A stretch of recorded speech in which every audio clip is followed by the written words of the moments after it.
السلام عليكم ورحمة الله تعالى وبركاته. اللهم صل وسلم وبارك على سيدنا محمد وعلى آله وصحبه أجمعين.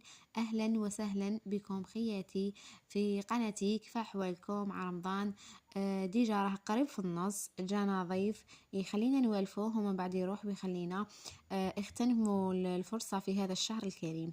المهم حبيباتي، إن شاء الله تكونوا كامل بخير. أنا اليوم جيتكم بهذا الفيديو بزاف شباب، كملوا حتى للأخير، راح تستفادوا منه، من الهمسة اللي راح تفيدك في حياتك، بما أنه أنت إنسانة حبيتي تبداي من جديد. لازم تتبعي هذه الخطوات باش تنجحي.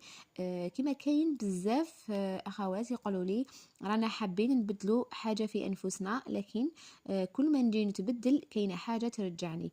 لكن اليوم بإذن الله راح نمد لك الحاجة اللي تغير لك حياتك بإذن الله بفضل ربي سبحانه، باش ما ترجعيش ليها. وجيتكم بهذه الوصفة، وصفة تاع اليوم، واللي هي طاجين الفورماج.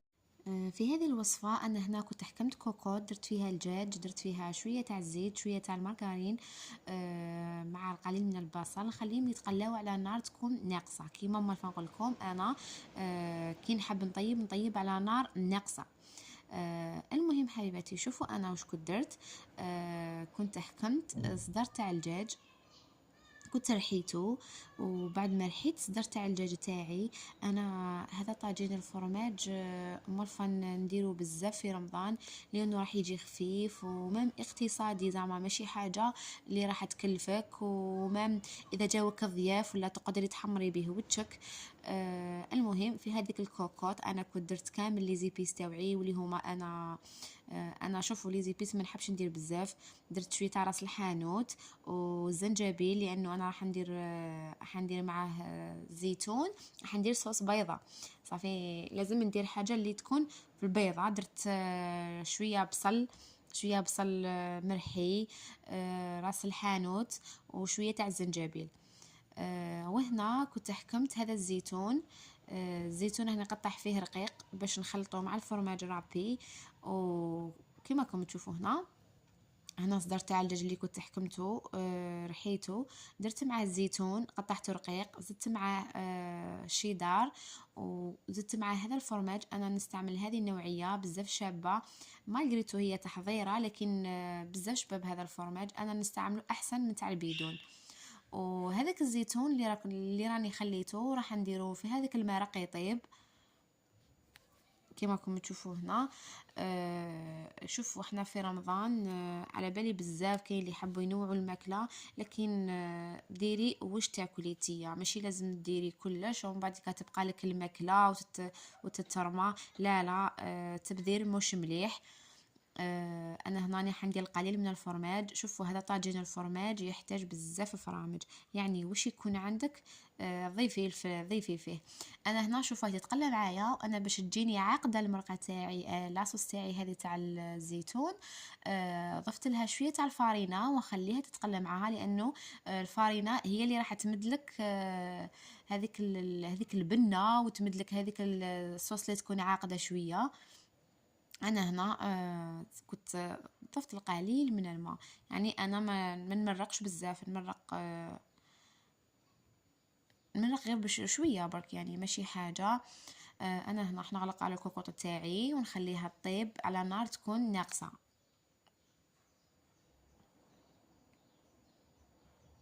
كيما راكم تشوفوا هنا. بعدها انا راح نكمل معكم هذه الوصفه اللي كنت درت فيها صدر تاع الدجاج وفرماج وشيدار وشويه تاع الزيتون. انا راح ندير عليها 3 عظمات.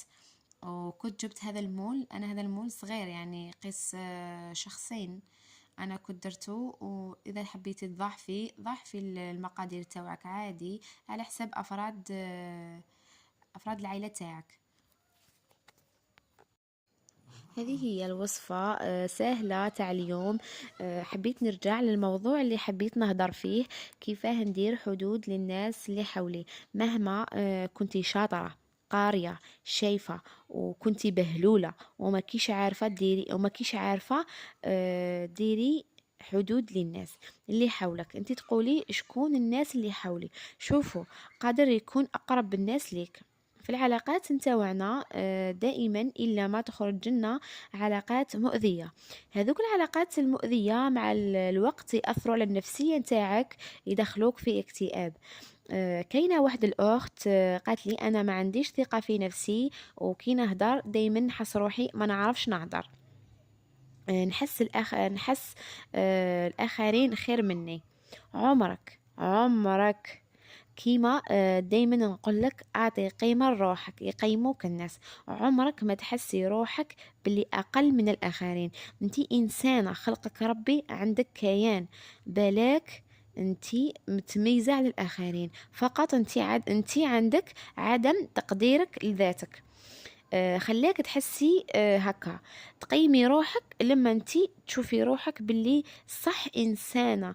انتي كي طيحي بروحك، كيفاه تستني من الاخرين يعاملوك؟ اكيد ما راحش يطيح، اكيد ما راحش يطيحوها بيك فقط، راح يعفسوا عليك.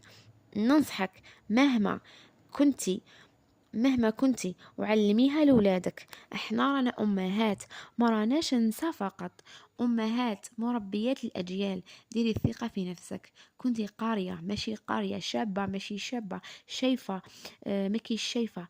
يا اختي انا نقيم نفسي، ماشي نقيم نفسي لدرجة الغرور نأذي الناس ونظر من حولي، لا، ولكن نقيم نفسي، ما نخليش اللي جاء يعفس عليا. ندير حدود للآخرين في حياتي، ماشي اللي جا كل من هب ودب يدخل روحه فيا ويعطي رأيه بيا، ويعطي رأيه في تربية لولادي. الزوج مثلا يقول لك انتي ماشي عارف مانيش عارفة. المهم ما تطيحيش بروحك لدرجة حتى الزوج يجي ينتقدك. شوفوا، علاقتنا لازم تبدأ مليحة، علاقتنا مع الآخرين، سواء أهلك، أصدقائك في العمل، ولا زوجك، ولا تكون العلاقات في الأول مليحة. كما نقولوا احنا الناس كاين للإنسان اللي لئيم يجس النظر نتاعك. اذا صابك بلي انسانه مسامحه ومسالمه، ما كيش عدوانيه، كي شغل يدخل عليك بالقباحه، يديرها على اساس راه يزعق معاك، ولكن يفش هذاك الغل نتاعو لانه عنده احساس واحد النقص. يبغي يفش الغل نتاعو فيك. ولكن حلي عينك، ثم حلي عينك تخلي الناس يطيحوا بيك. مهما كنتي لازم تزودي ثقة في نفسك. تقعدي مع روحك، كي تقعدي مع روحك الحاجة اللي تحسيها باللي راكي ناقصة فيها طوري من نفسك، علمي نفسك، وثق في روحك. لانه هذيك الثقافة كاين ناس اللي قاريات في الجامعة ما تقدريش تقعدي معاها من با زوج دقائق، وكاين العكس ماشي قارية ولكن رزينة. كما كل مرة نقول لكم خلوا علاقتكم فيها الرزانة. كي تقعدي في جماعة عارفي كيفاه تهضري، ماشي تقعدي غير بلا بلا بلا ومن بعد تندمي على هدرتك. الناس كيشوفوك بلي تافهة فيحسوا بلي انتيا فاشلة. زوجك مثلا حلي عينيك تخليه يطيحها بك.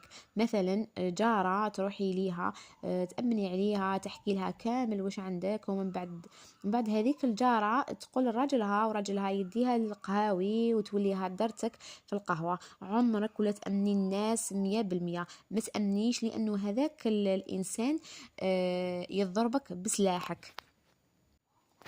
كيما كاين ناس اللي متحشمش تقعد حتى تقابل فيك، وكاين ناس اللي يحبوا يعسوك في دارك الداخلة والخارجة. ماذا بيهم يعرفوا حتى وش راكي تديري، وش حال عندك دراهم، وش حال راكي تخبي، وكيفاه تربي ولادك. لا، الناس ديري لهم حدود في حياتك. مثلا تجي وحده تنتقدك تقول لك انتي ما تعرفيش تديري هذيك، انتي ما تعرفيش تديري هذيك. العنصريه باللي هي تعرف خير منك. لا، ديري لها حدود. في بعض الاحيان احنا تلمو نحشمو ما نقدروش نواجهو هذاك الانسان، ولكن بهذيك الحشمه تكون لكن هذيك الحشمة راح تكون لا بقاء. وديري حدود للناس، ما تخليش الناس يدخلوا في تربيتك لولادك، ولا في طريقتك، في طريقة لبسك، ولا في طريقة كلامك. شكون انتي حتى تقيميني؟ انتي شكون في حياتي حتى تجي تقيميني؟ انا كيفاه دايرة؟ انا ماذا بيا؟ معليش، النصيحة في وسط الناس فضيحة. معليش، حتى معليش، احنا كامل فينا لي ديفو. نحبوا نغيروا منهم، لكن بعض الناس تجي قدام الناس وتبين روحها باللي هي فور عليك في الجماعة على أساس نصيحة. انتي إذا كنتي جايحة قولي أنا شاطرة، إذا كنتي ما تعرفيش قولي أنا نعرف، حتى تولي تطيري هنا ولهيه. ودايما خلي روحك قوية حبيبتي. وهذا هو الفيديو تاع اليوم.